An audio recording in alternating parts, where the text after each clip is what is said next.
PCOD का treatment ऐसा है जिसमें हम बोलते हैं कि it is 50% of lifestyle treatment and 50% medicines. तो lifestyle treatment is very very important while we are treating PCOD. इसके अंदर वेट रिडक्शन या इन जनरल फिजिकल एक्टिविटी को बढ़ाना।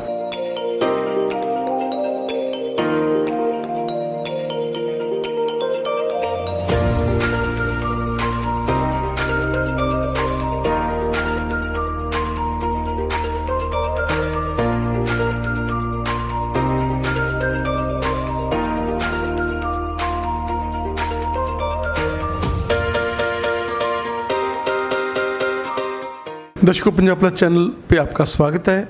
आज हम आए हैं Garg hospital and surgical centre और बात कर रहे हैं डॉक्टर सुमन जी के साथ, जो पिछले लंबे समय से यहाँ लोगों को एक नई ज़िंदगी दे रहे हैं। चाहे वो इनफर्टिलिटी के केस हैं, चाहे वो गायनी के हैं, चाहे वो पीसीओडी से ग्रस्त छोटी बच्चियाँ हैं। डॉक्टर साहब, स्वागत है आपका हमारे स्पेशल शो में। Thank you so much.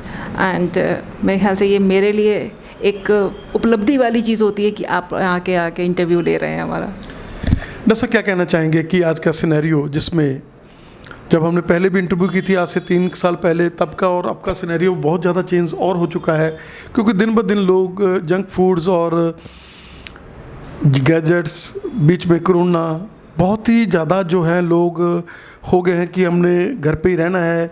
और क्या कहना चाहेंगे कि उस वजह से पीसीओडी की प्रॉब्लम बहुत ज़्यादा बढ़ रही है? ये बिल्कुल एक फैक्ट है कि आजकल पीसीओडी बहुत ज़्यादा हो रहा है। हर 10 में से लगभग 3 या 4 लड़कियों को पीसीओडी की प्रॉब्लम सामने आ रही है।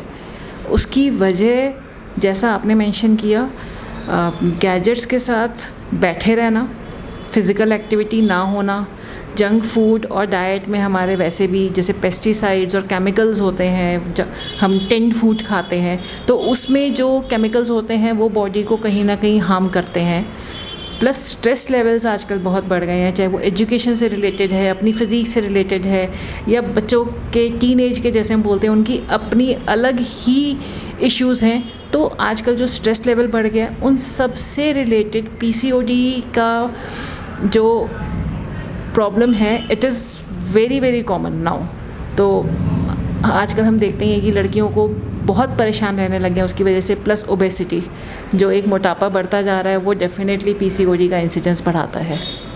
और जैसे डॉक्टर साहब आपके पास पेशेंट आते हैं, आप काउंसलिंग के साथ आप उनको एक डाइट चार्ट देकर, क्योंकि ये हॉस्पिटल कंप्लीट हॉस्पिटल है जिसमें आपने यहाँ डाइटिशियन भी है, यहाँ पर डॉक्टर्स भी हैं, यहाँ पर उनको काउंसल, और सर आपका माइंड यही रहता है कि छोटे छोटे बच्चों को हम लोग बचाएं मेडिसिन के साथ, उनको गाइड करें, और वो गाइडेंस आप देते हैं। और लोग जब आपको फॉलो करते हैं तो दे आर कम्प्लीटली, कई बार तो उनको मेडिसिन भी नहीं खाना पड़ता। ये पीसीओडी का ट्रीटमेंट ऐसा है जिसमें हम बोलते हैं कि it is 50% of lifestyle treatment and 50% medicines. तो lifestyle treatment is very very important while we are treating PCOD. इसके अंदर वेट रिडक्शन या इन जनरल फिज़िकल एक्टिविटी को बढ़ाना, वो हमारे मेटाबॉलिज्म को बूस्ट करता है। अगर वेट कम भी नहीं हो रहा है पर आप रोज़ 30 to 40 मिनट्स की फ़िज़िकल एक्टिविटी कर रहे हैं, स्पेसिफिकली एज एन एक्सरसाइज, तो उससे आपकी बॉडी का जो मेटाबॉलिज्म इम्प्रूव होता है, उससे हार्मोन इम्बैलेंस जो है वो कम होता है और पीरियड्स को रेगुलर करने में हेल्प होती है, फिर चाहे वेट कम हो ना हो। तो इसीलिए मैं हर पेशेंट को समझाती हूँ कि अगर आपका वेट नहीं भी कम हो रहा है तो उस पर फोकस मत करें, आपने फिज़िकल एक्टिविटी पे फोकस करना है। प्लस डाइट में डेफिनेटली अगर हम किसी भी एंडोक्राइनोलॉजिस्ट या डाइटिशियन से बात करें, हमारा वेट गेन या वेट कंट्रोल का जो मैकेनिज़्म है, वी से इट्स 30% एक्सरसाइज एंड 70% डाइट पे है। तो डाइट कंट्रोल करना होता है, डाइट रिडक्शन ज़रूरी नहीं होता। हम क्या खा रहे हैं हमने उसको वॉच करना है, पोर्शन कंट्रोल करना है और अपनी डाइट से जंक फूड और केमिकल्स को हटाना है। सो इन दोनों चीज़ों को मिला के 50% पीसीओडी का ट्रीटमेंट हो जाता है। बाकी मेडिसिन्स और हार्मोन से हम डेफिनेटली हेल्प कर सकते हैं। इसमें हमेशा हम लड़कियों को समझाते हैं कि पीसीओडी का ट्रीटमेंट शॉर्ट टर्म ट्रीटमेंट नहीं है, क्योंकि पीसीओडी का क्योर जैसे पूरा जड़ से ख़त्म कर दो, ऐसा नहीं होता, बट जैसे हम डायबिटीज़ को कंट्रोल करके रखते हैं, इसमें हमें पीसीओडी को कंट्रोल करके रखते हैं। जब भी आपका स्ट्रेस लेवल बढ़ेगा, आपका वेट बढ़ेगा और कुछ प्रॉब्लम्स आती हैं, उसकी वजह से पीसीओडी कभी भी वापस आ सकता है आपकी 45-50 ईयर्स की एज तक, जब तक आपका मेनोपॉज होता है। तो हमेशा हमें उस चीज़ को दिमाग में रखना होता है कि कई बार पेशेंट्स आते हैं, बोलते हैं हमने 2 महीने मेडिसिन ली, तब तक हमें ठीक चला पीरियड, उसके बाद 2-3 महीने ठीक चला और फिर वैसे ही हो गया।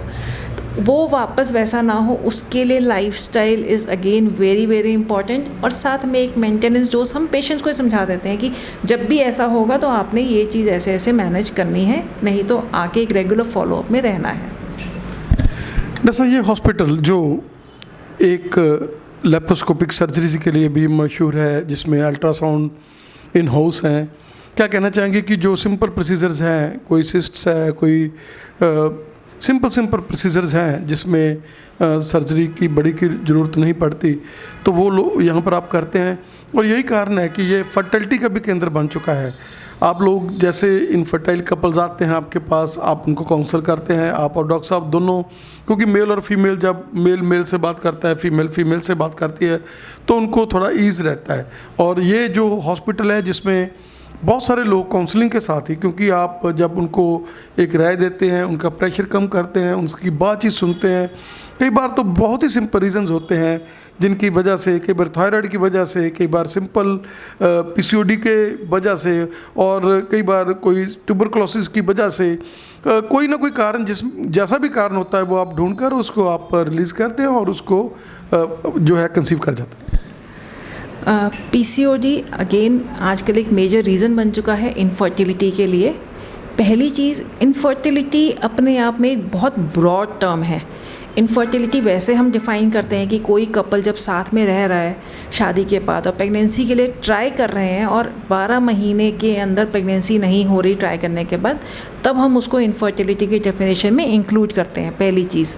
तो आजकल जो प्रॉब्लम है कि क्योंकि गर्ल्स भी बहुत कैरियर ओरिएंटेड हो गई हैं और मेल्स भी अपना बहुत ज़्यादा बिजी शेड्यूल्स में इन्वॉल्व हैं, तो प्रॉब्लम ये आती है कि वो ट्राई ही नहीं कर रहे हैं एडिक्वेटली, पहली चीज़। तो कई बार तो हमें सिर्फ ये समझाना पड़ता है कि आपने एक दूसरे के साथ टाइम स्पेंड करना है, जिससे कि प्रेगनेंसी होने में हेल्प हो जाएगी। और इतनी छोटी छोटी चीज़ें ही कई बार एक मेजर हेल्प बन जाती हैं।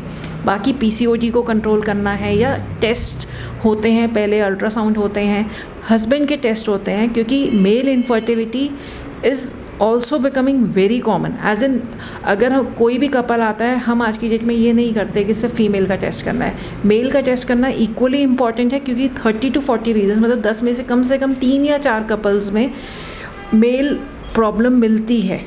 और उसका अगेन रीज़न हम आगे जो बोल सकते हैं कि डाइट से रिलेटेड है। जो आजकल जिम जाके इतना प्रोटीन, एक्स्ट्रा प्रोटीन लेने लगे हैं, हार्मोन्स लेने लगे हैं, उन्हें पता ही नहीं होता उसके अंदर स्टेरॉयड मिक्स्ड है, क्या चीज़ें मिक्स्ड हैं, जो कि आगे चल के इन चीज़ों पर असर डाल सकती है।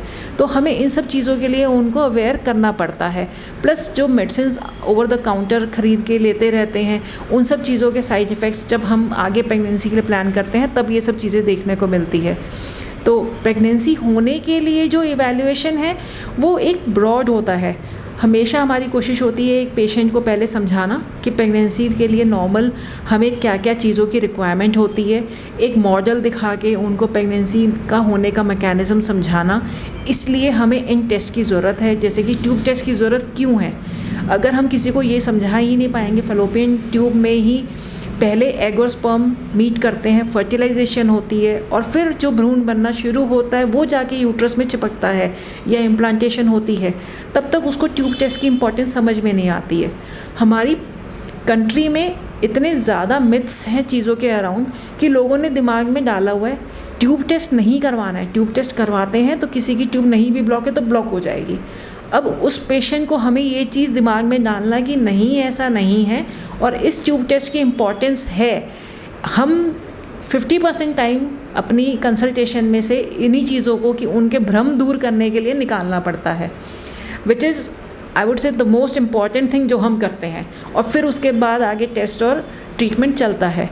तो पेशेंट को सुनना, उसकी बातें समझना आई थिंक सबसे ज़्यादा इम्पॉर्टेंट चीज़ है, क्योंकि उनके दिमाग से सोच को जो जब तक वो पूछेंगे नहीं सवाल अपने, तब तक हम उसका प्रॉपर आंसर नहीं कर पाएंगे। तो मेरा हमेशा पेशेंट होता है कि आपके दिमाग में जितने क्वेश्चन हैं पहले आप पूछिए, फिर हम अपनी बात शुरू करेंगे।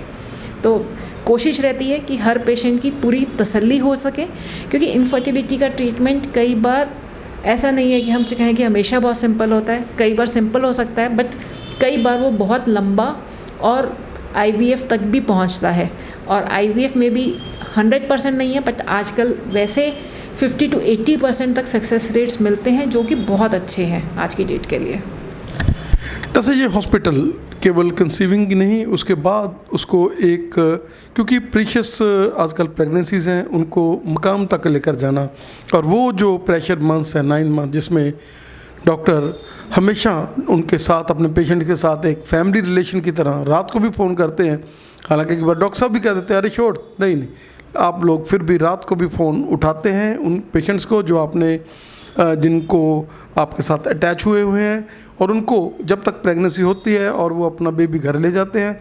और उसके बाद आप लोगों को ये रहता है कि वो प्रेशर सिचुएशंस, क्योंकि कंसीव करना कोई चलो कंसीव हो जाता है आजकल, बहुत मुश्किल है वो भी, लेकिन उसके बाद जो प्रेगनेंसी को मकाम तक लेकर जाना वो बहुत बड़ी बात है। ये बिल्कुल ठीक है कि आजकल हम बोलते हैं कि प्रेगनेंसी बहुत प्रेशियस हो गई हैं, क्योंकि पहले शायद number of pregnancies her female की ज़्यादा होती थी, 4-4 5-5 बच्चे होते थे। अब 1 या 2, तीसरे तक भी हार्डली पेशेंट्स पहुंचते हैं। तो और हर किसी को चाहिए, जब मुझे एक बार प्रेगनेंसी हो गई है मुझे 9 मंथ्स में बच्चा अपने हाथ में चाहिए। लाइक हमारी टॉलरेंस बहुत कम हो गई है कि कोई नेगेटिव चीज़ को डील करने के लिए। तो 100% रिज़ल्ट देना हमारे हाथ में नहीं है, लेकिन ऑलमोस्ट 100% रिज़ल्ट देने की कोशिश हमारी हमेशा रही है। प्रेगनेंसीज़ को मैनेज करना, पेशेंट की स्ट्रेस लेवल्स को कम करके रखना, उनकी पूरी फैमिली की क्वेरीज़ को आंसर करना, और साथ में ध्यान रखना कि प्रेगनेंसी में कोई दिक्कत ना आए, बच्चे में कोई प्रॉब्लम ना हो, तो वो चीज़ें हमें ज़रूर ध्यान रखनी पड़ती हैं। एक दूसरा क्वेश्चन आता है आजकल जी डॉक्टर साहब आजकल बहुत टेस्ट और अल्ट्रासाउंड करने लगे हैं, तो मेरा आंसर उसके लिए भी यही होता है कि आजकल हम बच्चे ऐसे नहीं करते कि बस कोई बात नहीं हो जाएगा, जब हो जाएगा तब हम देखेंगे। हमें श्योरिटी चाहिए कि बच्चा ठीक होगा ना। मैं आपके इस सवाल का जवाब देने के लिए, अगर मैं अल्ट्रासाउंड में देख सकती हूँ कि बच्चे में कोई प्रॉब्लम नहीं है, उसके अंग ठीक दिख रहे हैं, उसके हार्ट में कोई प्रॉब्लम नहीं है, बच्चे की किडनी ठीक दिख रही हैं, तभी मैं आपको जवाब दे सकती हूँ कि बच्चा ठीक है। अदरवाइज़ आंख बंद करके मैं ज्योतिषी की तरह जवाब देने के लिए, वो मेरी डिग्री नहीं है। तो हम हमेशा यही कहते हैं कि अगर अब हम देखना चाहते हैं कि बच्चा ठीक है, बच्चे के पैदा होने से पहले हम ये चीज़ें कंफर्म करना चाहते हैं, उसके लिए हमें अल्ट्रासाउंड और कुछ जेनेटिक टेस्ट करने होते हैं जो रिकमेंडेड है कि सबको करने चाहिए। वो सिर्फ इंडिया में नहीं, बाहर US UK हर जगह किए जाते हैं। और अपने UK की प्रैक्टिस के बेसिस पे जब हमने 7 साल काम किया है UK में, तो हमने देखा है कि वहाँ भी हर मरीज़ का कराया जाता है, तभी हम एक अच्छा सक्सेस रेट दे सकते हैं। अगर किसी भी फीमेल को 5वें महीने के अल्ट्रासाउंड में, जिसको हम डिटेल एनॉमली स्कैन या लेवल 2 स्कैन बोलते हैं, उस समय पे बच्चे में कोई दिक्कत पकड़ते हैं जिसका कोई इलाज नहीं है, तो हमें उसको टर्मिनेशन के लिए कई बार 1000 में से 1 या 2 ऐसे मरीज़ होते हैं जिनको हमें टर्मिनेशन एडवाइस करनी पड़ेगी, क्योंकि उसका कोई इलाज नहीं है। तो ऐसे में हम मरीज़ को यही समझाते हैं कि अच्छा है एटलीस्ट ये 5वें महीने में तो पता चल गया, पूरे टाइम का बच्चा होने तक पूरे 9 महीने की उस पेशेंट की इमोशनल अटैचमेंट, और एक पूरे टाइम का बच्चा पैदा होने के बाद मैक्सिमम कोशिश होती है कि अब फिर भी उसको बचाया जा सके। उसका कोई ऑपरेशन होना है, उसका कुछ भी करके 2-4 साल की अगर लाइफ स्पैन है, तो वो पूरी फैमिली उस बच्चे के अराउंड घूमती रहती है। तो हमारी कोशिश रहती है कि उस बच्चे को, अगर ऐसी चीज़ है जिसमें हम ऑपरेशन या ट्रीटमेंट करके भी एटलीस्ट बच्चा एक हेल्दी लाइफ जी सकता है, तो ज़रूर हेल्प करनी है, ताकि हम उसको पहले से ही मरीज़ को, चाहे PGI में अगर ऐसी कोई ट्रीटमेंट मिलता है, चाहे एम्स में मिलता है, हम उसको अप्रोप्रिएटली गाइड कर सकें। या फिर हम जो है उसको ट्रीटमेंट नहीं हो सकता तो हम टर्मिनेशन की तरफ, चाहे हमें अबॉर्शन एडवाइस करनी पड़े, क्योंकि उस पेशेंट के लिए वो ज़्यादा अच्छा है। डॉक्टर साहब, यही कारण है कि आप डॉक्टर्स ने, जैसे पहले हम देखते थे ऑक्सीजन की कमी के कारण बच्चे बहुत ज़्यादा जो रिटार्ड पैदा होते थे, और आप डॉक्टर्स ने ये इनिशिएटिव लिया कि हमने अपने पेशेंट्स को पहले गाइड करना है। जैसे आपने जेनेटिक्स की बात कही है, तो आजकल आपके पास फीटल में ऐसे ऐसे स्कैन्स आ गए हैं जिनको देखकर आप लोगों को पहले ही ज्ञात हो जाता है। और वो क्योंकि वो बच्चा जो है वो भी बेचारा वैसे ही ज़िंदगी गुजारता है और माँ बाप भी वैसे गुजारते हैं। ये बहुत बड़ा आपने यहाँ जो है सेवा कर रहे हैं आप, और अब और डॉक्टर्स भी आपको बुलाते हैं। जैसा क्या कहना चाहेंगे कि हाई रिस्क प्रेगनेंसीज़ की जो अक्रेंस है वो भी आजकल बहुत ज़्यादा है, और उसके लिए भी आप यहाँ पर सेवाएं अपनी दे रहे हैं। अगेन हाई रिस्क प्रेगनेंसी, जैसे कि प्रेगनेंसी में शुगर होना, बीपी होना, या बच्चा बहुत कमज़ोर होना, ऐसी चीज़ों के लिए जब हम बात करते हैं तो उसमें एक रीज़न यही है कि जैसे हम प्रेगनेंसी पहले 21, 22, 23 साल की एज में होती थी, अब आजकल एवरेज एज जो प्रेग्नेंट लेडी की हम बोलेंगे हमारे पास है वो 26 से 30 साल है। तो कम से कम 5-6 साल आगे हो चुकी है प्रेगनेंसी की एज। तो उसकी वजह से अगर हाई रिस्क प्रेगनेंसी आने का चांस बढ़ चुका है। जब हाई रिस्क प्रेगनेंसी होती है तो उसमें हमें मैनेजमेंट के लिए एक्स्ट्रा अल्ट्रासाउंड, प्रेगनेंसी के मैनेजमेंट जिसमें कि मेडिसिन डायबिटीज़ के लिए या ब्लड प्रेशर के लिए चलानी पड़ती है, और उनका टाइम टू टाइम चेक करना ताकि हम उसको सेफ़ टाइम तक पहुंचा के टाइम रहते रहते उनकी डिलीवरी कर सकें, क्योंकि फिर हम बच्चे को बाहर निकाल के मैनेजमेंट कर सकते हैं। यूजुअली हाई रिस्क प्रेगनेंसीज़ में लास्ट के 2-3 हफ्ते बहुत क्रूशियल होते हैं, और उसमें बच्चे को डर रहता है कि कोई अचानक दिक्कत आ सकती है। तो ऐसे पेशेंट्स में हमेशा कोशिश करते हैं कि एक टाइम से पहले ही थोड़ा सा लास्ट के 2-3 हफ्ते से पहले हम डिलीवरी कर दें। जैसे डायबिटीज़ में बोला जाता है कि हम 9th मंथ लगने के बाद 10 से 15 दिन के बीच में फिर हम उनको टाइम से सिजेरियन कर देते हैं या नॉर्मल डिलीवरी कर देते हैं जिसमें हो सकती है। तो इस तरीके से हमारी कोशिश अल्टीमेटली ये है कि मरीज़ को हाथ में एक स्वस्थ बच्चा दे सकें और मरीज़ भी स्वस्थ रहे। डॉक्टर साहब का हमें समय देने के लिए बहुत बहुत धन्यवाद। और हम चाहेंगे कि इस चैनल के माध्यम से आप जैसे डॉक्टर्स, जैसे आज अम्बाला में आप लोग सेवा कर रहे हैं, और हमेशा जब भी हम आपको रिक्वेस्ट करते हैं कि हमारे दर्शकों को अवेयर करें, आप अवेयर करते हैं। आपकी इस अवेयरनेस के लिए बहुत बहुत धन्यवाद। मैं एक्चुअली एक मन से खुशी होती है आपसे बात करके और अच्छा लगता है। एंड पेशेंट्स के लिए अवेयरनेस करना हम अपनी तरफ से हमेशा कोशिश करते रहते हैं और आगे भी करते रहेंगे। बट इन जनरल एक PCOD का जब आपने आज टॉपिक छेड़ा है, मैं एक सभी लड़कियों को ये कहना चाहूँगी कि थोड़ा सा अपनी सेहत का ध्यान रखें, और वो हर चीज़ के लिए ज़रूरी है, सिर्फ गायनी पॉइंट ऑफ व्यू से नहीं, एक जनरल हेल्थ के लिए एक वेट कंट्रोल करके रखना, एक अच्छी डाइट लेना और एक अच्छा लाइफस्टाइल रखना। इन चीज़ों पे अगर फोकस रखेंगे तो अपने आप काफ़ी प्रॉब्लम्स आपकी लाइफ में कम हो जाएंगी। Thank you. Garg hospital and surgical centre, जो कि एक ऐसा सेंटर है जिसमें केवल कंसीव करना नहीं, उसके बाद डिलीवरी तक, और उसके बाद हमारे साथ पेडियाट्रिशियन और डाइटिशियन वो भी अटैच हैं। बात करेंगे सर के साथ। सर, आप सभी का स्वागत है हमारे स्पेशल शो में। Thank you ji. Thank you. कहना चाहेंगे कि जब आप अम्बाला में आए, आपके माइंड में यही था कि मैं एक ऐसी सर्विस दूं जिसके लिए लोगों को चंडीगढ़ जाना पड़ता है, दिल्ली जाना पड़ता है, दूर दूर तक लोग जाते हैं, और उसको लेकर आपने ये यूनिट शुरू किया था, और आज इस यूनिट को आप बढ़ा रहे हैं। इसमें हर तरह की फैसिलिटी एक ही छत के नीचे मिल रही है। क्या कहना चाहेंगे? अम्बाला के लोगों को ये सब सुविधाएं देने के लिए मैं अपने आप को भाग्यशाली समझता हूं, और मैं ये भी चाहता हूं कि इन सुविधाओं का लाभ अम्बाला और आसपास के सारे रीजन की जनता को भरपूर हो। सर, क्या कहना चाहेंगे कि क्या क्या फैसिलिटीज अवेलेबल है हमारे हॉस्पिटल में? जब मैंने और मेरी वाइफ ने ये अस्पताल ज्वाइन करा, जो मेरे फादर साहब ने सन 85 में बनाया था, तब हम तीनों गायनेकोलॉजिस्ट ने यहाँ पे गायनी ऑप्स के लिए एडवांस्ड फैसिलिटीज़ शुरू करी थी। आज की डेट में हमारा हरियाणा स्टेट का सबसे पहला फीटल मेडिसिन सेंटर, जहाँ पर पेट के अंदर बच्चे की जांच और इलाज संभव है, अम्बाला में हमने खोला था। हरियाणा का सबसे पहला सेंटर।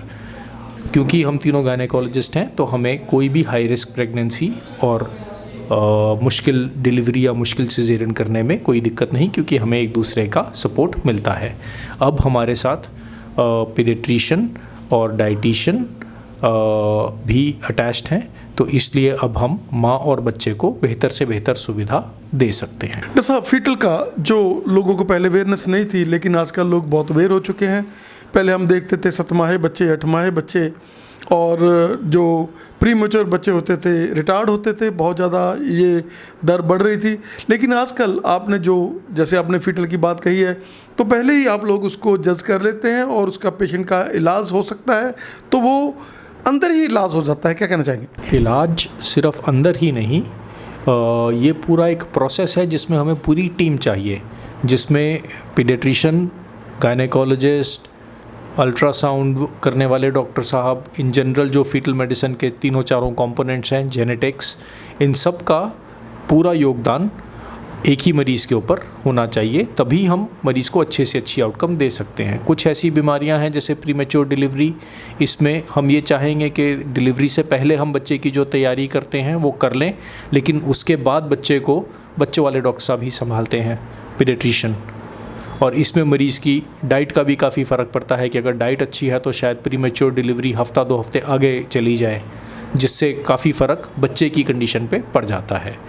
तो इसके लिए एक डॉक्टर से उतना फ़ायदा नहीं होता, इसके लिए पूरी टीम वर्क ज़रूरी है। इसके लिए जैसे ये एक बहुत बड़ा सेंटर है जिसमें राउंड द क्लॉक एनेस्थीसिया वाले डॉक्टर जो रहते हैं, और आप 3 इतनी ज़्यादा एनर्जी, क्योंकि फादर ने ये बूटा लगाया था, आप लोगों ने मेहनत की है, आपने फादर का वो एक्सपीरियंस और आपकी नई टेक्निक्स रल के जो है एक नया मुकाम हासिल किया हुआ है आप लोगों ने अम्बाला में। और किसी भी को भी कोई प्रॉब्लम आती है हाई रिस्क प्रेगनेंसी की, तो वो आप लोगों को कॉल करता है और आप जाते हैं। भगवान का शुक्रगुजार होना चाहूँगा कि इतनी तालीम और एजुकेशन और जो भी स्किल भगवान ने मुझे मौका दिया लेने का, उसके कारण मैं जनता की सेवा कर सकता हूँ और मरीज़ों के लिए अपनी तरफ से अच्छा काम कर सक रहा हूँ। फॉरेन में स्टडी ली है और आपने वहाँ सेवा की है, आपने और आपकी वाइफ ने।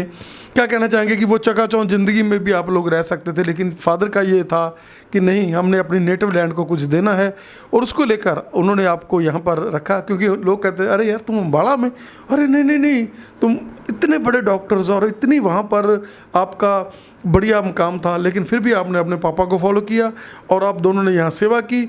और वो सेवा करके ये नहीं है, वही पापा वाला जो पापा ने प्रेम बनाया था लोगों के साथ, वही जो है आगे बढ़ाया, और आप भी सिंपलिसिटी के साथ। और मैडम जो कि इतने सिंपल और इतने नाइस हैं, क्या कहना चाहेंगे? मेरे पास कोई शब्द नहीं है कुछ बोलने के लिए, पर फिर भी इतना ही कहना चाहूँगा कि डॉक्टर का काम है हम्बल रहना और मरीजों से हंस के बात करना। सर, आजकल के जो यंग ब्लडर्स हैं वो they are going away from their parents. क्या कहना चाहेंगे कि आपने अपने मम्मी पापा को फॉलो किया और आपने उनको फॉलो करके आज आप एक नंबर 1 जो है अम्बाला में अपनी पोजीशन A ग्रेड कराई है और अपने माँ बाप को बहुत बड़ा सतावना दी है। आज बच्चे जो हैं वो बाहर भाग रहे हैं, उनका अपने पेरेंट्स के साथ कॉम्प्लीमेशन नहीं है। क्या कहना चाहेंगे कि आज उनको, अगर वो अपने बुजुर्ग माँ बाप को, जिनकी धीरे धीरे जो है वो डाउन की तरफ जा रहे होते हैं, अगर हम उनको साथ दें तो उनके लिए बहुत बड़ा एक मज़ा। देखिए, आजकल जो जिस स्पीड से मैंने पिछले 10-12 साल में इंडिया में तरक्की देखी है, मैं आपको यकीन दिलाना चाहूँगा कि आज की डेट में किसी भी फॉरेन कंट्री और इंडिया में अगर कोई फ़र्क है तो शायद 19-20 का होगा, इससे ज़्यादा का नहीं है। तो अगर आप इंटेलिजेंट हैं, आप में काम करने का जज्बा है, आप मेहनती हैं, होनहार हैं, तो हिंदुस्तान में उतनी ही सुविधाएं, उतनी ही इनकम अवेलेबल है जो किसी भी और देश में आपको मिलेगी। और यहाँ रहने का सबसे बड़ा एडवांटेज है कि आप अपने देश में अपने लोगों के बीच में काम कर रहे हैं, और आपके हुनर से और आपकी तरक्की से जनता का भी फ़ायदा होगा अपने ही देश में। क्या कहना चाहेंगे कि आप एक ऐसे हॉस्पिटल में जो पिछले लंबे समय से सेवा दे रहा है, एज ए पेडियाट्रिशियन आए हैं, क्योंकि यहाँ पर पेशेंट की फ़्लो है, बहुत ज़्यादा डिलीवरीज यहाँ पर होती हैं, और नियोनेटल में जैसे डॉक्टर साहब ने बताया कि यहाँ फीटल के लिए हम लोग सेवा कर रहे हैं। क्या कहना चाहेंगे कि वो बच्चे जो प्री मैच्योर भी हो जाते हैं उनके लिए भी, और जो बच्चे यहाँ होते हैं तो उनको एक बढ़िया जो है नेटवर्क देना, वो भी इसके साथ ही अवेलेबल है इस हॉस्पिटल में? सर, जब से मैंने ज्वाइन किया है मैंने ये देखा है कि मदर और बच्चे की कॉम्प्रिहेंसिव केयर यहाँ पे होती है।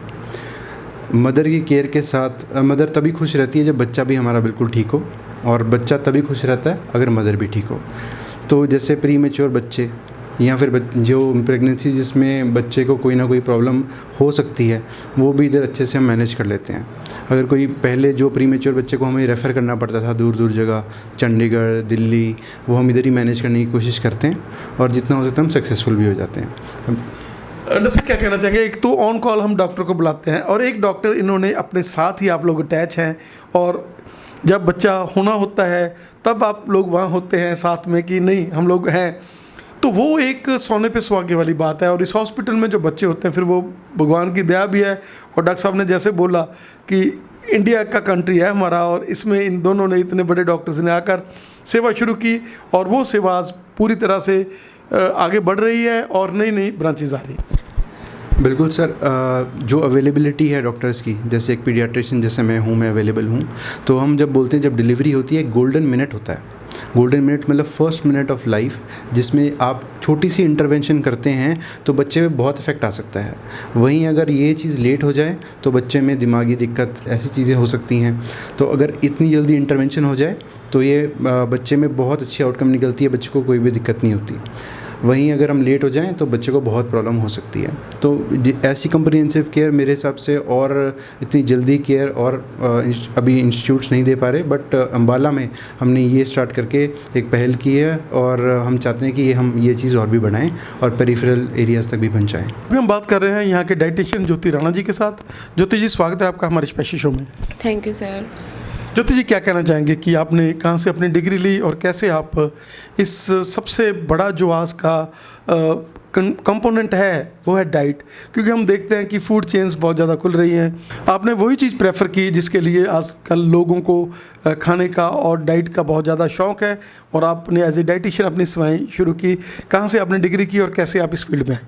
सर, मैंने डिग्री बीएससी कुरुक्षेत्र यूनिवर्सिटी से की है और मैंने मास्टर जयपुर से की। क्या कहना चाहेंगे कि डाइट का बहुत बड़ा रोल है हर बीमारी में, और आज का जो सिनेरियो, जब हम सुबह अब आईने के सामने जाते हैं तो हर बंदे को होता है मैं स्मार्ट लगूं, मेरा पेट कम हो, क्या कहना चाहेंगे कि आप उसको गाइड करते हैं और उसको एक नई ज़िंदगी देते हैं? हाँ जी सर, डाइट का हमारे जीवन में बहुत बड़ा रोल है।